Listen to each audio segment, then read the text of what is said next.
Allow me to paint a picture. It's the year 2000. A new millennium is here, and after a strong decade of cultural and economic growth, most were feeling optimistic and excited about the future to come. And during this time, being a kid was pretty exciting, as the last decade brought what felt like huge advancements in technology, pop culture, and with the introduction of home computers with accessible internet, and multiple cable TV channels dedicated to youth entertainment, and the ever-evolving product lines of brands specifically designed to get your parents' hard-earned income. The landscape, for the most part, felt like it was catered to this generation of youth, ever-evolving and growing with you. There was one entertainment medium in particular in the 90s that was growing at an outstanding rate, and that was video games. The mid to late 1990s marked a transformative era for video games as a whole. The technological advancements in graphical capabilities allowed for a massive transition from 2D to 3D worlds. Creative innovations in story narration and world building revolutionized the industry. With iconic titles like Super Mario 64, Metal Gear Solid 1, and The Legend of Zelda Ocarina of Time, pushing the boundaries of what games could visually and narratively achieve. With the rise of powerful new consoles such as the Sony PlayStation, Sega Dreamcast, and Nintendo 64, this helped bring gaming into the mainstream. This allowed for the rise of franchises that would go on to define the gaming landscape for decades, establishing the foundation for what we consider modern gaming today. But there is one game in particular that I would like to speak to you about today. A game that has taken me over 2 decades to finally complete, and has provided me countless hours of entertainment and intrigue. And that game is The Legend of Zelda Majora's Mask for the N64. On that fateful fall afternoon in the year 2000, I was wandering around my elementary school's library.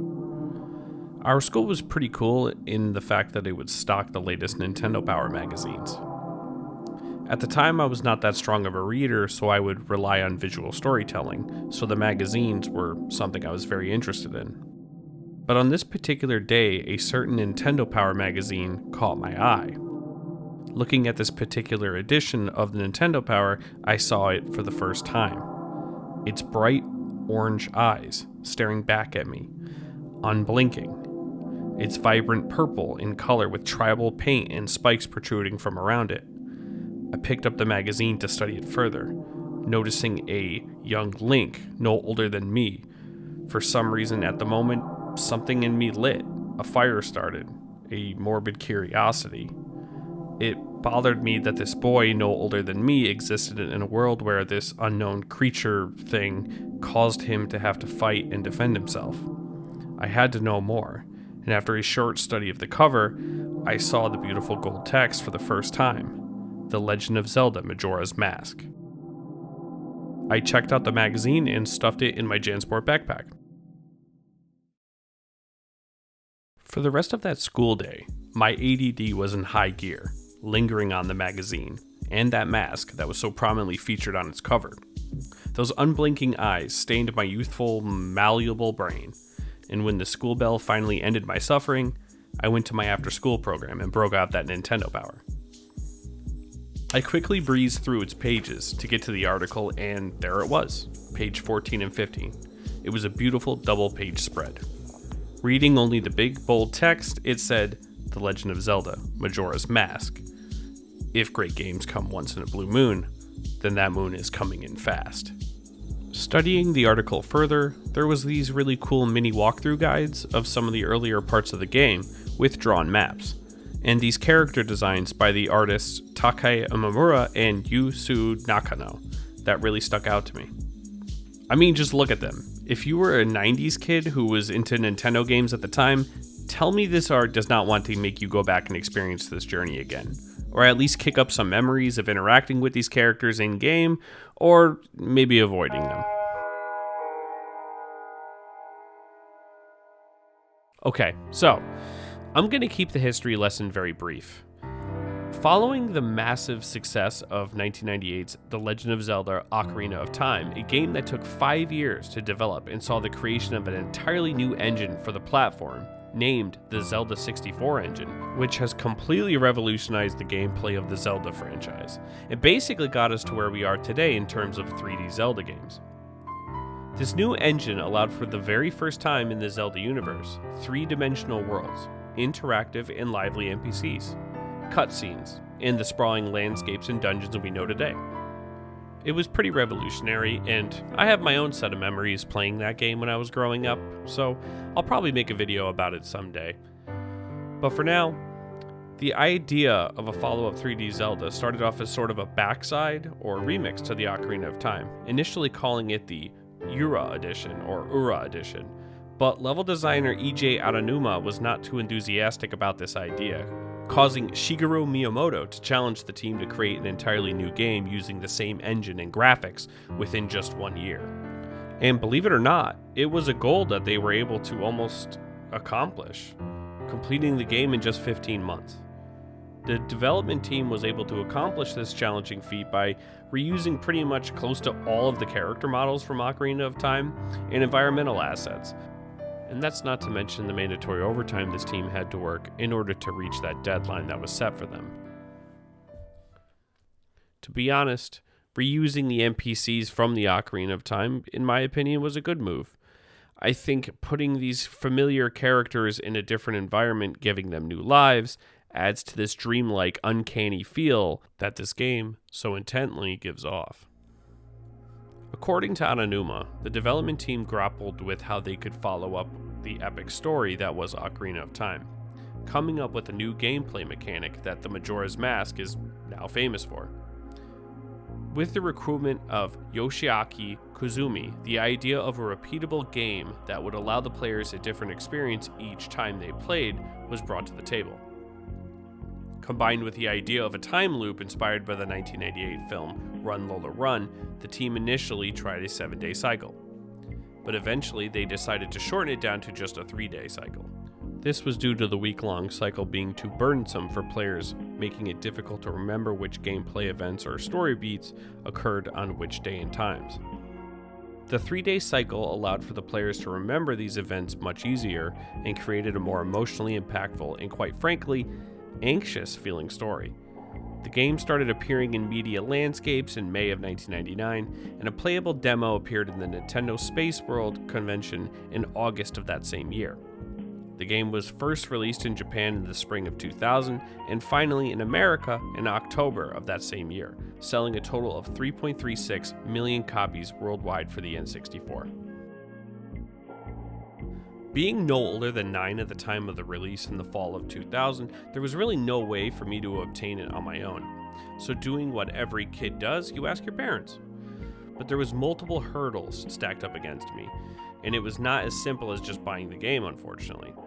At the time, we did not even own the N64. Not only would the family have to purchase the system, they would also have to purchase the game and a required expansion pack to run the game. It was easy to say that the odds were not in my favor. The request was quickly shot down, and the denial letter read, "We already had a game system, and that is the PS1. But honestly, at the time, I remember my mom being a little ticked off because earlier in the year, I had my first communion, which is strange to say. Why is it a thing to give kids cash on the first communion? I'm not complaining, but just sort of a strange practice when thought about. Anyways, I have this great memory of going to the Toys R Us in town with my father and going on a spending spree with cash. I felt like one of those lucky kids on TV who won a timed shopping spree at their favorite store. But unfortunately, I did not understand the stakes that were at play at the time. With my funds and goodwill dried up, there was no way I was going to be able to complete this goal. Plus, Pokemon Gold and Silver were coming out at the same time as well, and to me this was a safer bet. Little did I know this was the start of a strange journey with this game that would stretch over 20 years.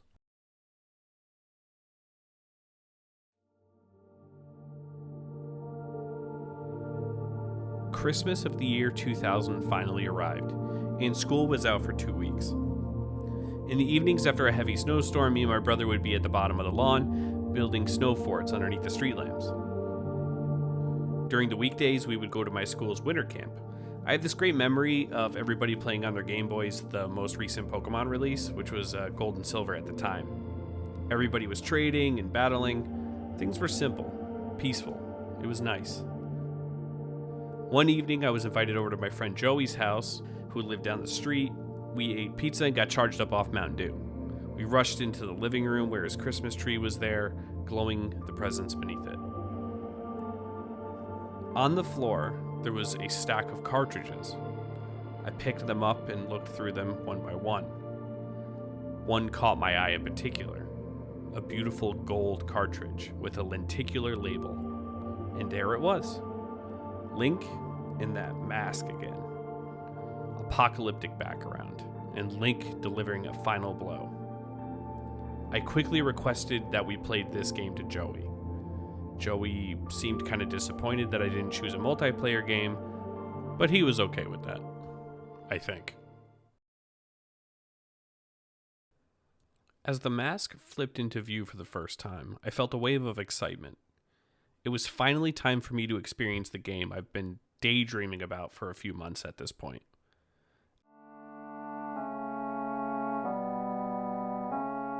After hearing the melancholy music of Clocktown for the first time on the start screen, I knew this was something different and unique. Tonally. This was not Spyro or Crash Bandicoot. This was mature feeling? The game started off following up with Link the hero of time riding through a dark woods on his horse Epona, in the search of a fairy friend, Navi, who left him at the end of the last game. Link looks exhausted. His horse is down to a slow trot when suddenly, out of nowhere, a masked assailant attacks Link, knocking him from his horse and stealing the fabled Ocarina of Time. At this point, I remember being a little disappointed that the one wearing this legendary mask was nothing more than a mere child, like me. But we quickly learned that this mask holds great power, when Skull Kid disfigures Link into a Deku version of himself.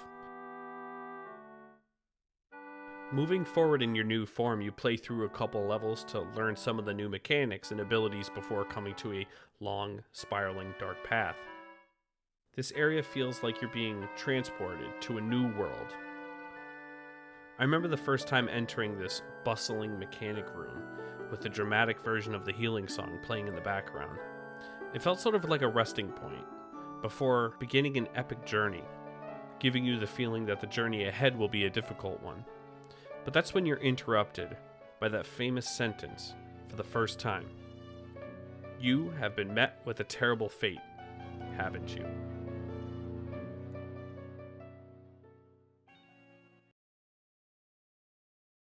My very first interactions with the game that evening were pretty uneventful in terms of story progression. I remember completing a couple of the early game tasks and exploring Clocktown a bit. These early game tasks I felt were a great way to familiarize yourself with Link and the new mechanics of the game without breaking the story's immersion. Something that we lack nowadays, I feel like. Have you ever tried introducing a parent to a video game? I loved Clocktown. It bustles with life. People work and hang around just like in a real community. There are shops, and most impressively for me, a day and night cycle, with a working clock, which changed the town's events as the day went on. After gathering the code from those pesky Bomber Gang kids and going to see the man in the astrology tower, I acquired another core memory from my childhood. Hearing the theme music of this astrology tower and seeing that soft neon, playful colored room produces a feeling of wonder and magic. And still to this day, when I come upon this level, or even just listen to its theme in passing, it gives me a bit of that feeling, and reminds me of being that kid again for the first time. We then look through the telescope to see the Skull Kid at the top of the clock tower, taunting us and looking to the sky. And there it was, the ultimate looming threat. The moon with that intense face from the magazine. It was nothing like I faced off with before in a video game. After that evening, I went home, and I was still pretty obsessed. I remember asking Joey to hang out multiple times after this, just to go over and play that game for a little bit. And I will admit, I was a horrible friend, and I really don't blame him for not having me come back. I never made it too far on those occasions, though. It was mostly just picking up on whatever part of the game Joey had last saved off in, and after those maybe handful of times, I was finally cut off from Termina. It was the summer of 2001, and my family just moved into our new home. Before the move that spring, me and my brother received an incredible gift from my mom. A beautiful see-through N64 in fantastic watermelon color. I still absolutely love this console and cherish it like every other big gift my parents got me as a kid. But I remember at the time being too timid to ask my folks to purchase me Majora's Mask, largely because they thought the expansion pack was a waste of money, costing somewhere in the market of $30 to $50 plus the cost of the actual game. I can understand them for thinking so.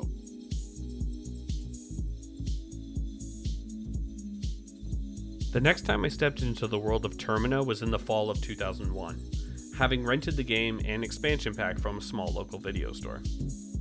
Hopping back into the world of Termina, I was ready to continue the journey. We joined Link navigating Termina on his first 3 days, which basically included completing the early game Clock Tower quest, catching the Bomber Kids gang, gaining access to the Astrology Tower, obtaining the Moon Tier, trading it to the Deku Scrub for his first flower plot, so we can gain access to the upper levels of the Clock Tower for when the door opens on the final day. The rest of the time, waiting for that final day, felt properly anxious. You spend the second day as Deku Scrub Link familiarizing yourself with the people of Clocktown and noticing that the day ticks down pretty fast. At an alarming rate, actually. Each day, I believe, is about 18 minutes before the inverted Song of Time, which doubles that. Each passing day felt unique in its own way, not just in character interactions, but the feel itself. The second day always rained in Clocktown and Termina Field. The skies were gray, the rain ambient. Every now and then a wicked lightning strike. The third day always stuck out to me the most. Obviously because of what occurs at the end of the day, but there's anxiety in the air in Clocktown. The music is quick and has an evil sounding undertone. NPCs are frantic, and at night the town is quiet. There's no music. Until around 12 p.m. on the final day. And the Final Hours theme starts playing. The earth is quaking. The music is ethereal. The bells are ringing. When you finally meet Skull Kid at the top of the tower, there is a desperation to escape. You desperately fire bubbles at him, which feels silly, but it's all you can do being a literal tree with shorts on. Luckily, one connects, and he drops the Ocarina of Time. Link rushes over to grab it, and you quickly smash the D-pad to play the legendary Song of Time, plunging Link into a time vortex. As the materials you've collected fall away, you feel like you failed, and all is hopeless. Honestly, this whole first interaction with a 3-day cycle is probably why I have anxiety in my normal life, but I am exaggerating. But it really did stick with me. Now, I promise I won't go over every story beat of the game, but I just want to share with you what it was like to experience this game for the first time back then, and how special it was. The story as we know so far follows Link as he ventures into Termina, a world that at first glance appears totally doomed, as there is a constant lingering threat in the sky, and a madman wearing a magical mask. The townsfolk appear either terrified or not scared at all, or too busy with their daily lives and own issues to care. After being thrusted back in time, we awaken on the first day again, and quickly learn that in order to stop Skull Kid, Link must travel to the 4 farthest corners of Termina, a land which its once united people have now separated into tribes and inhabit the swamp, mountains, ocean, and the canyons. It's Link's duty to travel to these 4 areas and bring the 4 who inhabit them to this location in Clocktown. While in our travels through these 4 areas of Termina to complete our quest, we quickly find out that the land and its very people are suffering from their own unique calamities.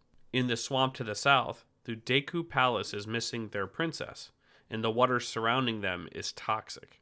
An environment so damaging that a tribe of monkeys team up with the Deku Princess to venture into the sacred Woodfall Temple before the princess mysteriously disappears. After Metal Gear Soliding our way through the palace walls and grounds, we find this monkey in dire straits, as he has been falsely persecuted by the king for the kidnapping of the princess. Helping someone in need, we travel to the Woodfall Temple ourselves, solving some straightforward puzzles within the temple, collecting the hunter's bow, and coming face to face with the game's first Guardian Mask boss, Adewale.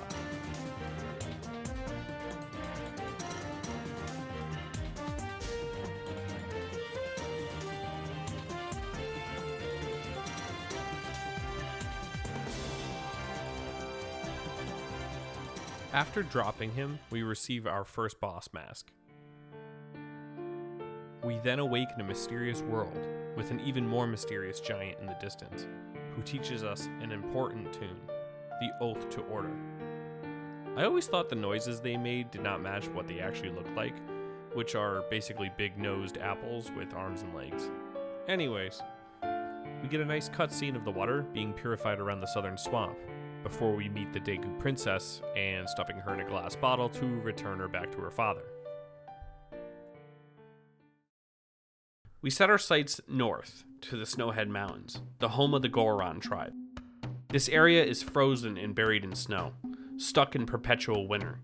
Even the first few seconds of being in this area, we meet a starving Goron on a hill. And though he looks big and tough, he's freezing. It's apparent something is very wrong here. A point made even more obvious when we enter the Goron village and hear a loud cry, coming from the eldest Goron's son. Quick side note, this old man owl platforming puzzle to get the Lens of Truth is still one of my earliest memories of this game. It was unique in its execution, being led by owl feathers to cross an invisible bridge to obtain a magnifying glass that allows you to see the dead and hidden things. Pretty cool. Anyways, we follow the ghost of Darmani III to his resting place and soothe his soul so he may finally rest.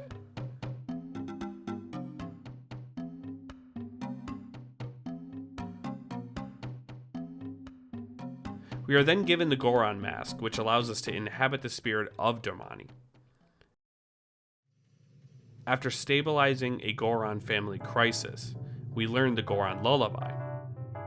Utilizing Link's new mask abilities, the Lens of Truth, and the Goron lullaby, Link is able to gain access to Snowhead Temple, which was guarded by a large Goron spirit. With the large Goron out of the way, we are able to gain access to Snowhead Temple, a large, cavernous, multi-level dungeon that utilizes a confusing, massive central pillar, in which we need to punch ice blocks from to gain access to different levels and rooms. The first time I experienced this dungeon as a kid, I remember backtracking quite a bit to figure it out. We eventually face off against the mini-boss, and after dropping him, we get the fire arrows. After some more pounding of the ice blocks and switches, we are able to gain access to the boss room after busting some sweet air. It's now when we meet the second masked guardian boss, Got, a giant mechanical beast. This is easily one of the most funnest and memorable boss fights of the game, once you learn how to control Goron Link with no traction control.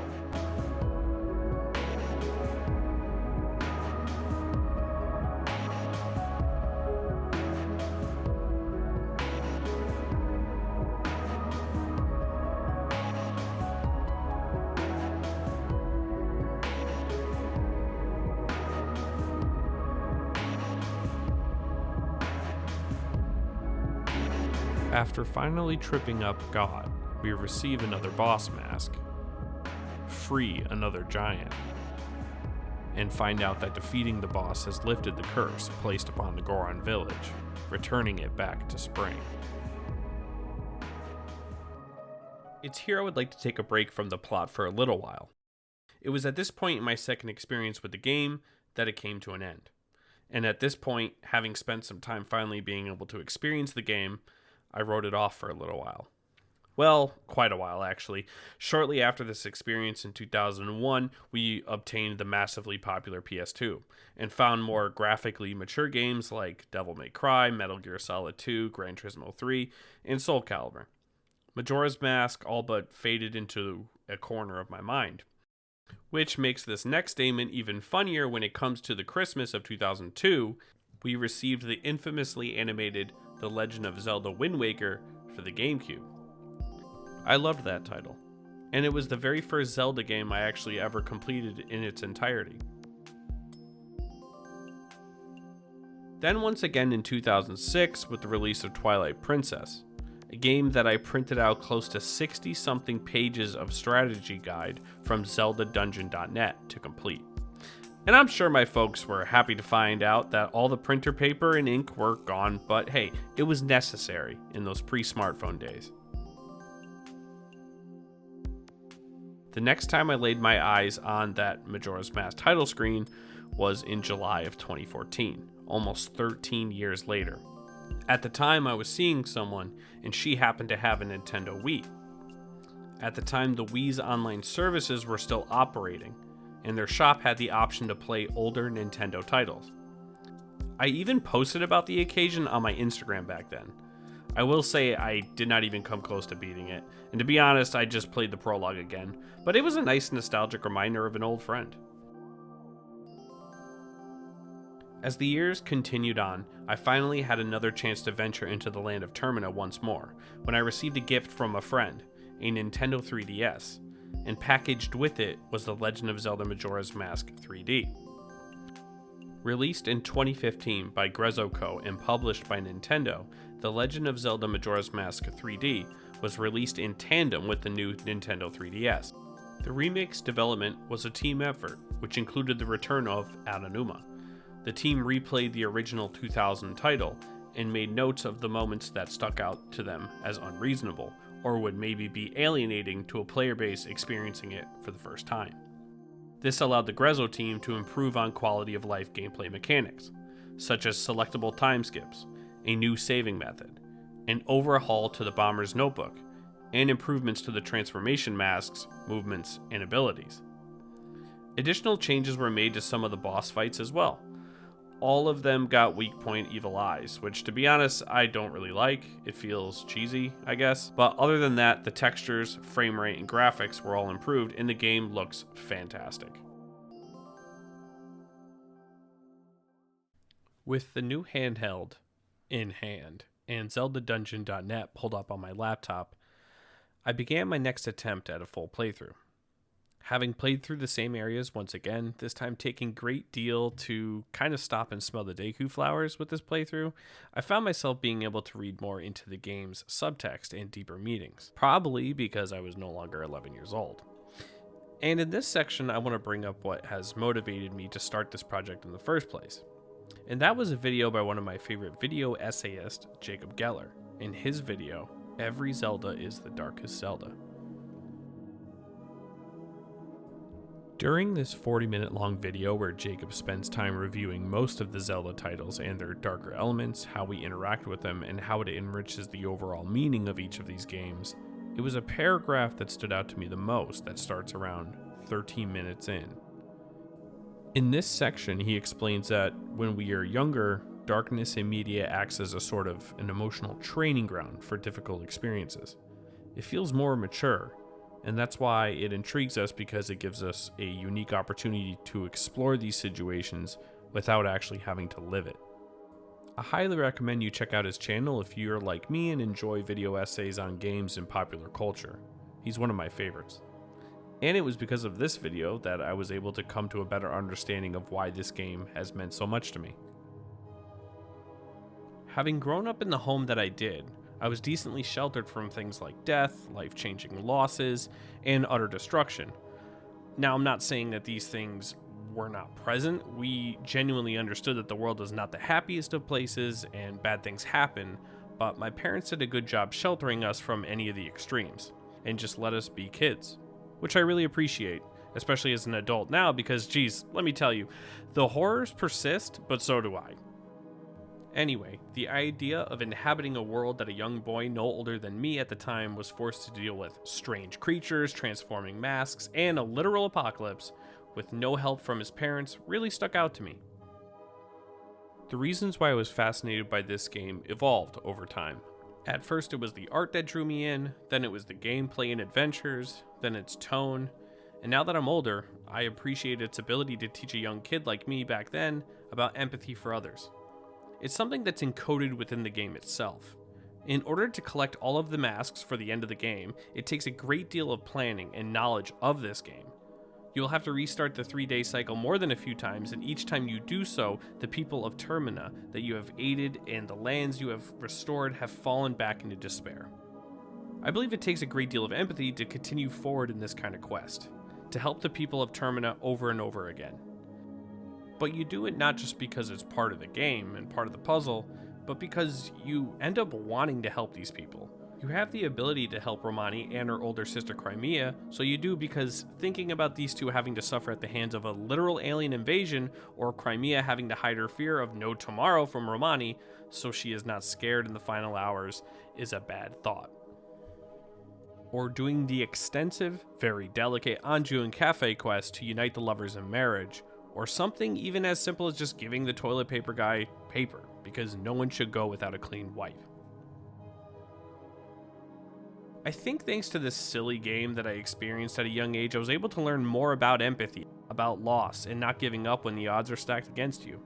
You carry on, and you find a way, no matter what. After reuniting with 3D Epona, we make our way west to the Great Bay region, a beautiful coastal area that has had its sea waters change dramatically, becoming warm and murky. It's here we find an injured Zora floating in the water by the name of Mikau, a brave Zoran hero and all-around rockin' dude. We heal his soul, sending him into the afterlife, but he leaves behind his strength, which will aid us in completing the dying wish that he has left with us, retrieving the Zora eggs that were stolen from Lulu by the Gerudo pirates.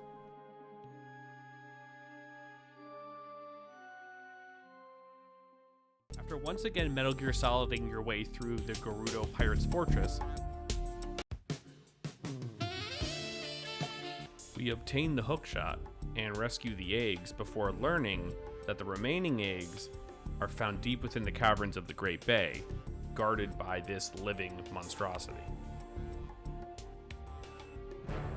We take back Lulu's eggs and bring them to the Marine Research Lab, where they teach us the new wave bossa nova,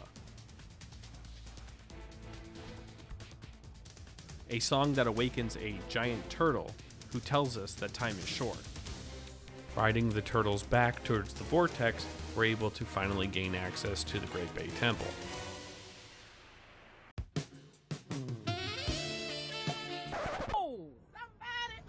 He needs some milk! What ensues next is the most motion-sickening dungeon run of the game.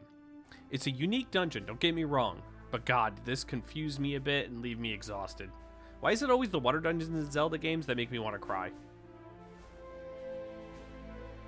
After obtaining the ice arrows, we meet the game's third boss, Gayor, a giant masked fish. I can't make this up.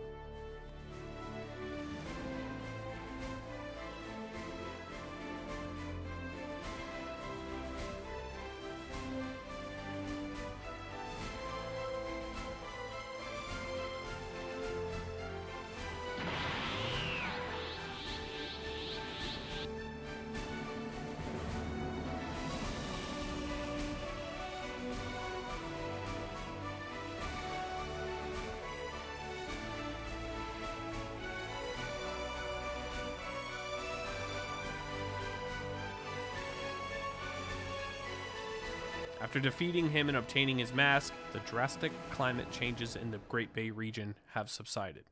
Too bad we can't solve the polluted oceans by beating up an ugly fish, am I right, guys? Sadly, at this point, another hiatus started. I finally obtained a Nintendo Switch and wanted to play the new Legend of Zelda Breath of the Wild. And a year after that, in 2019, the new Link's Awakening remake. Once more, Majora's Mask kind of fell by the wayside.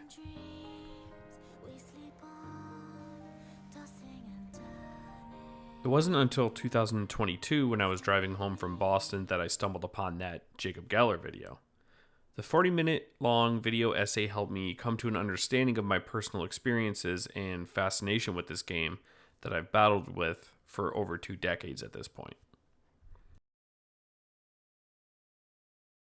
After arriving home motivated the next day, I made it my goal to complete this game, so I began doing research on ways to play the game in 2022.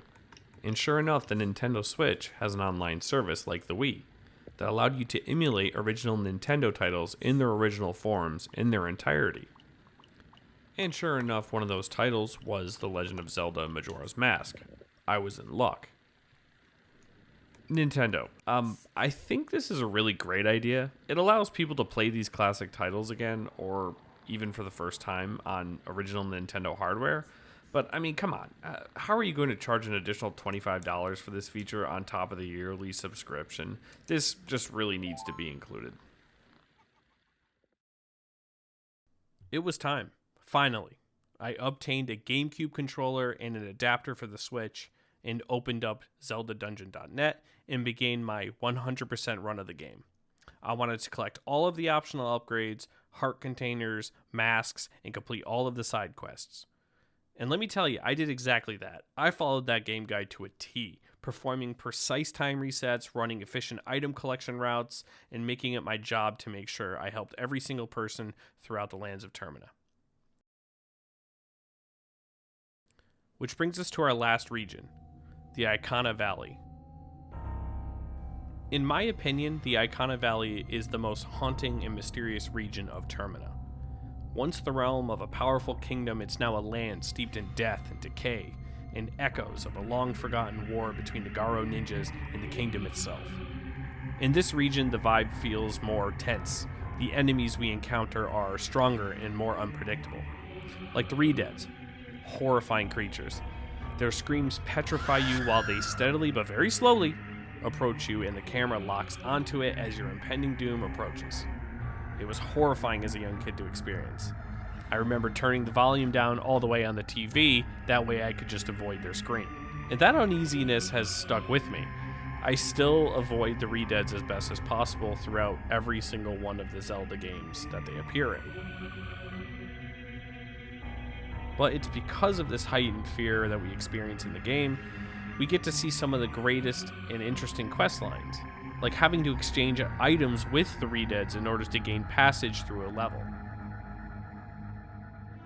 We also race a giant Scotella in a graveyard, which ends in the monster deeming you the captain.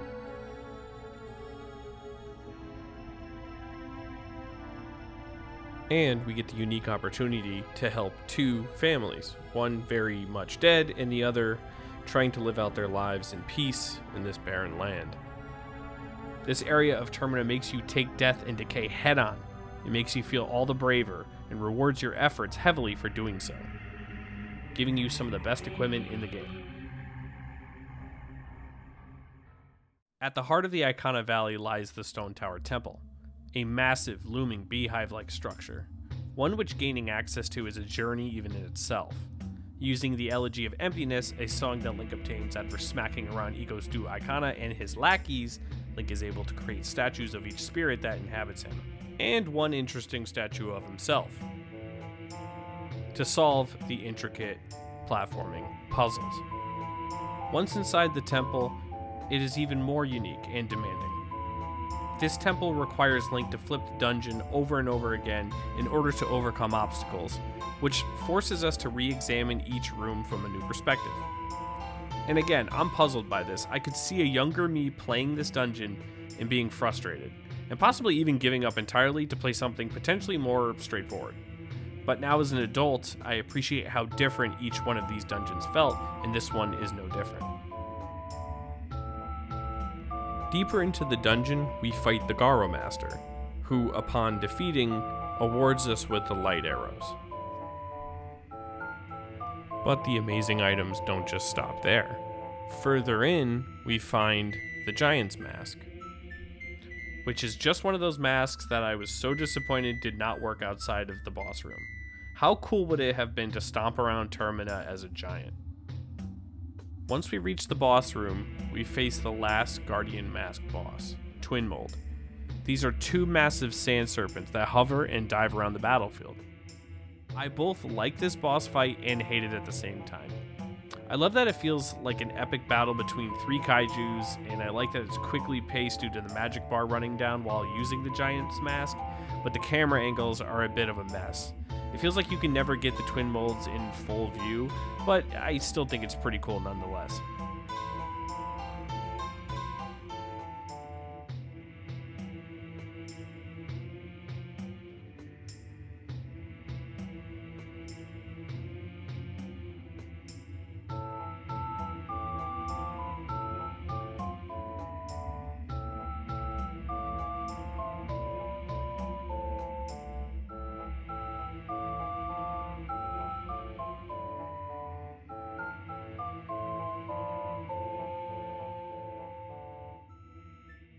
After defeating Twin Mold, we restore peace to the region, breaking the curse of the undead plague that sprawls all throughout Icona Valley, allowing its restless spirits to finally get some well-deserved rest.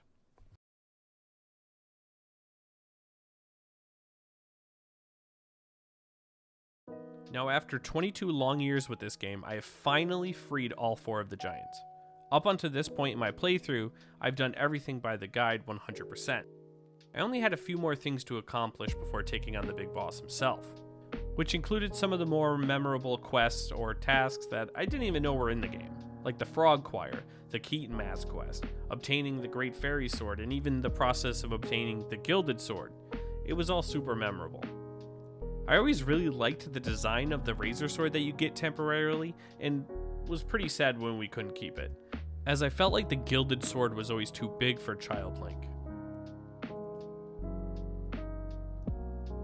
One of the most popular and memorable quests in the game is the Cafe quest line, not just because it was a quest that represented the heart of the game pretty well, but because of the sheer amount of detective work that was required and its perfect use of the 3-day cycle. But if you mess up or miss something even once along this playthrough, you have to go back to the very first day and do everything all over again.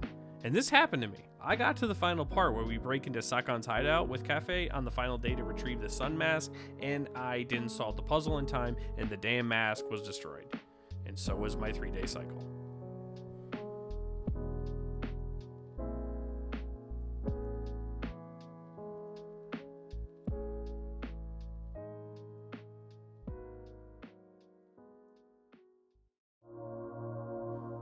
With the side quests finally complete and every item and mask tirelessly gathered around Termina, I was ready to finally meet Skull Kid head-on. After watching the tower drop on the final day and entering in through the clock tower door, we meet Skull Kid again.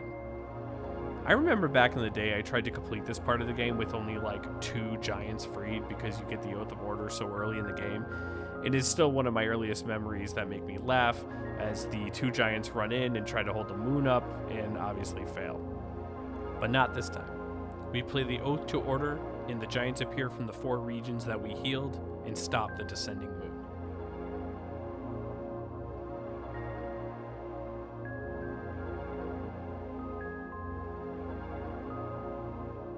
In a heartfelt scene where the fairy siblings are reunited and Tail with the large heart shows pity on the poor Skull Kid that has all but been taken over by a power that he does not understand.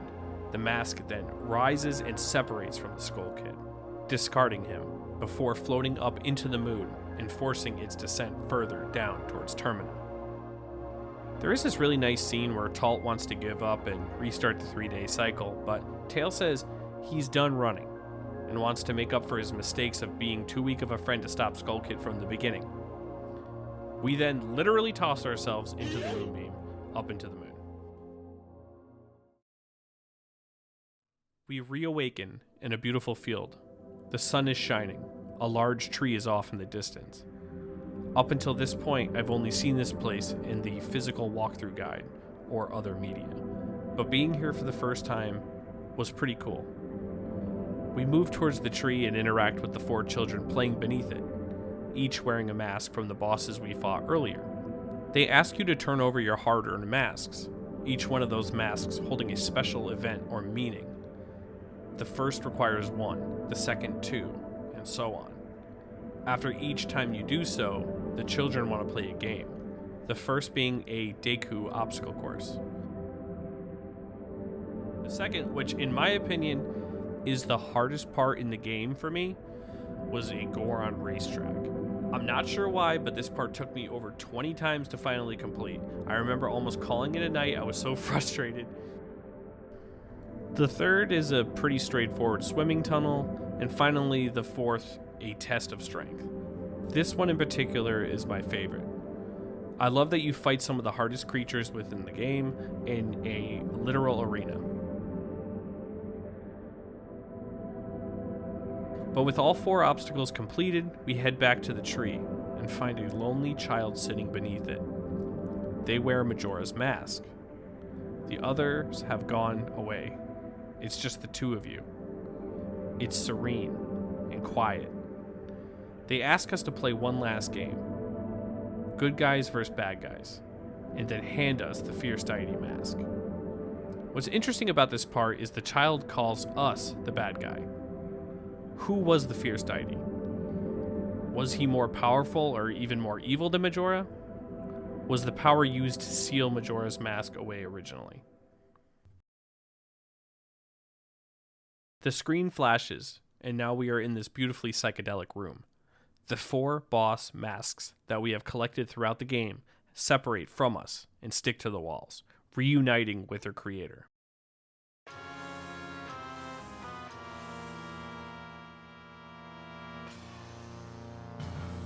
And the final fight begins. I love the 3 forms Majora takes in this fight. The first form is just the mask floating with tendrils coming from the rear of it. I found it so appropriate that you aren't fighting a being wearing the mask, you are fighting the mask itself. An image that has been with me since I was 9.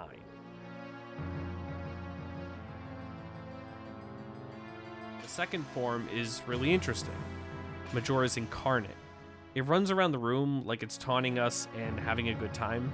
The development team did such a good job animating this fight.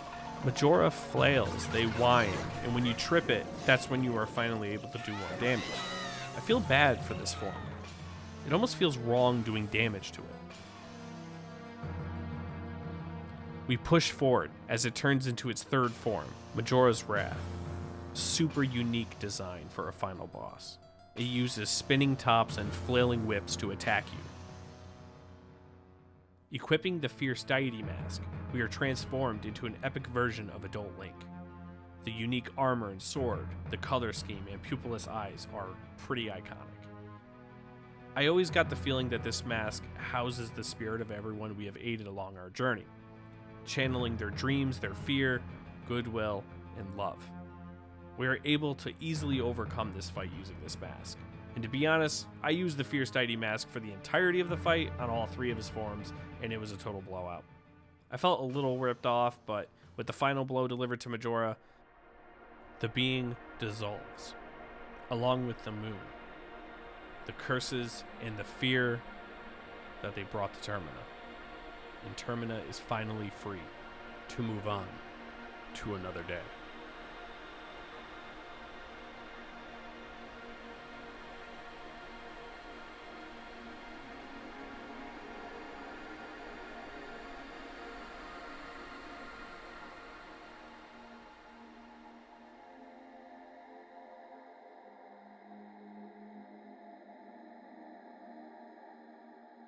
Outside, we find the bright and sunny Termina. The birds are chirping, and there's no more terrifying moon to be found. Skull Kid and the giants are communicating. Somehow, don't ask. And the whole mess was just a big misunderstanding. Talt and Till are reunited again, Skull Kid gained a new friend in Link, and apparently we have met before? Maybe?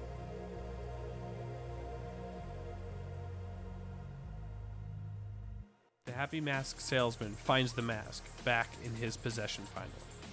But this time, it's no longer cursed. He thanks us and reminds us that we have made many people happy along our journey.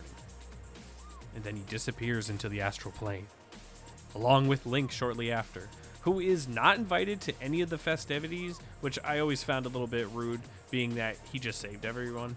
Anyways, we are then shown a really nice little montage of all the places we have traveled and people we have helped. A little epilogue showing how Termina has healed and the tribes are all back together once again.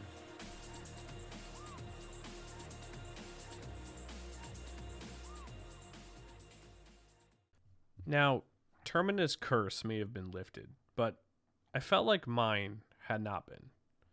It's not that this was not an amazing game. No, it's still one of my favorites, but I think focusing my energy and time into a 100% guided playthrough after my struggles over 2 decades to complete this game caused me to feel robbed of what made this game fascinating to me in the first place. It just felt like a chore. Following a guide like a checklist, having the route for item collection and task completion set one after another right in front of you for the most efficient run possible really took the fun out of it.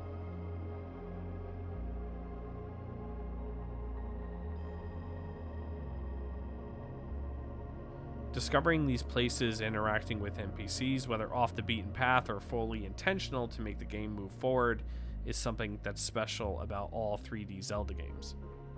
It's stumbling upon the little mini games or secret areas. To obtain that bottle or upgrade, it's fighting that boss or doing a dungeon run under-equipped and scavenging for items to make it through that next door or defeating that enemy. And in Majora's Mask in particular, it was meeting with the people of Termina, seeing how they go through their daily lives over a 3-day cycle, and figuring out how we can help them in a world that may seem so bleak, and not because it was just a means to completing the game. It was not until I started working on this video that I decided to explore the land of Termina once again. This time with no guided help, to just experience Majora's Mask in its rawest form, using the Bomber Journal to aid people just like the developers intended originally. Though I remember most of the story beats of my multiple interactions with this game through the years, I feel like this time, this is how young me would have wanted to play it. Left to the elements, nothing but wit and determination, and the desire to explore a dark, unknown world. This is what I was missing all along in that last playthrough.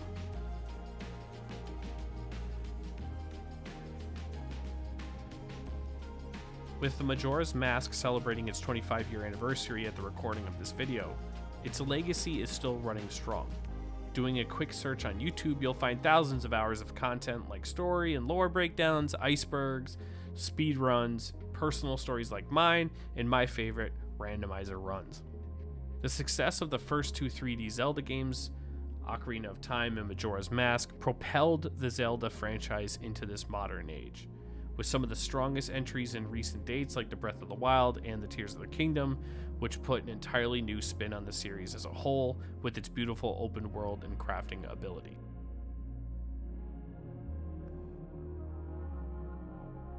Majora's Mask's impact on the medium can still be felt to this day, thanks to its bold willingness to experiment with heavy themes of death and despair, its mechanics with world building and in-game time, its rich investments in NPC character development and personality, proving that the video games like film are an art form.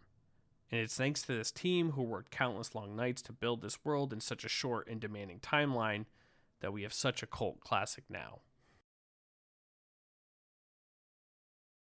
As for me, Zelda Majora's Mask still remains one of my favorite games to this day. The memories I have interacting with this game throughout the years acts as a glaring reminder of what it was like being that 9-year-old kid on that fateful fall day back in the year 2000.